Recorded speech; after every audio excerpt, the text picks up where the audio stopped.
Everyone. इस video में मैं आपको एएसएम चार्ट के बारे में बताऊंगी। एएसएम होता है एल्गोरिथमिक स्टेट मशीन।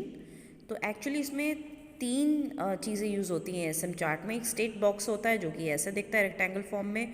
एक डिसीजन बॉक्स होता है जिसमें 0 और 1 की फॉर्म में बीच में डिसीजन बॉक्स होता है। और कंडीशन बॉक्स को मिली बॉक्स भी कहते हैं क्योंकि ये सिर्फ मिली बॉक्स में यूज़ होता है।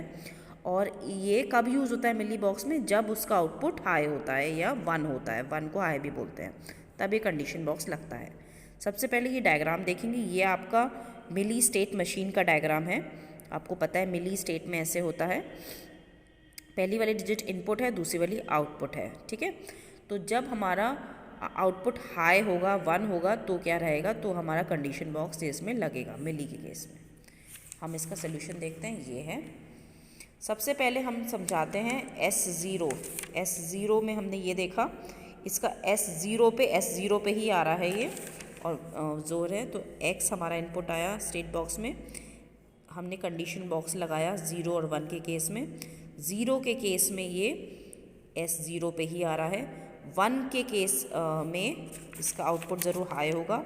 यस, आउटपुट हाई, आउटपुट 1 है, तो इसलिए कंडीशन बॉक्स लगाया है और ये S1 पे जा रहा है। कंडीशन बॉक्स लगाया और ये S1 पे जा रहा है। ठीक है, कंडीशन बॉक्स लगा के ऐसी S1 का देखेंगे। डिसीजन बॉक्स लगाया पहले, S0 के केस में हाई है इसलिए कंडीशन बॉक्स लगाया है।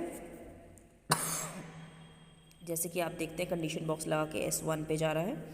1 के केस में लो है, 0 है तो आउटपुट, तो इसलिए ये S2 पे जा रहा है। 1 के केस में 0 है आउटपुट, तो ये S2 पे जा रहा है। ऐसे ही S2 के केस में, 0 के केस में लो है, 0 ही है और S2 पे ही जा रहा है। 0 के केस में 0 ही और S2 पे जा रहा है, तो कंडीशन बॉक्स की ज़रूरत नहीं हुई। लेकिन S2 के केस में हाई है, S1 पे जा रहा है, S0 पे जा रहा है और कंडीशन बॉक्स लगेगा। कंडीशन बॉक्स लगा और S1 पे जा रहा है। ठीक है, तो ये वाला आपका डायग्राम हो गया एएसएम मिली स्टेट मशीन का। अब हम बात करते हैं ASM chart for more state machine.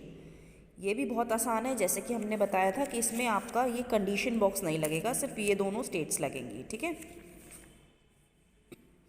ये मोर स्टेट का डायग्राम होता है। आपको पता है मोर में आप किसी के अंदर गिवन होता है 1 और आपकी 2 वैल्यूज आती हैं 1 1।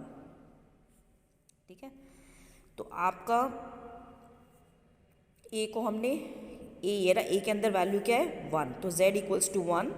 सी के अंदर वैल्यू क्या है 0, तो सी है z इक्वल्स टू 0, और बी के अंदर वैल्यू क्या है 0, तो सी z इक्वल्स टू 0 बी। ठीक है, अब हम बात करें कि ये कैसे प्लॉट करते हैं। आप ये देखिए ध्यान से। सबसे पहले 0 के केस में हम, इसमें आपको दिख रहा है 0 0 1 0, दैट मीन्स इसमें 4 ऑल्टरनेटिव है। 4 ऑल्टरनेटिव के लिए हमें कंडीशन बॉक्स जो बनाना पड़ेगा वो 0 0 का ये है, 0 1 का ये है, 1 0 का ये है, 1 1 का ये है। ठीक है,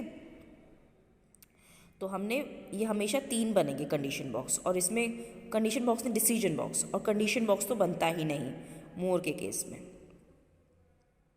तो इसमें हमारे जो इनपुट्स होंगे, उसमें सिंगल था, इसमें x y 2 है इनपुट्स, ये हमारा इनपुट है, और z इनका आउटपुट है। तो जब हमारा ये था तो इसमें 0 0 कंडीशन थी। 0 0 की कंडीशन में आपका वो ए पे ही जा रहा था, तो आपका एरो ए पे आ गया। 0 1 के केस में अगर आप देखें, 0 1 के केस में बी पे जा रहा है।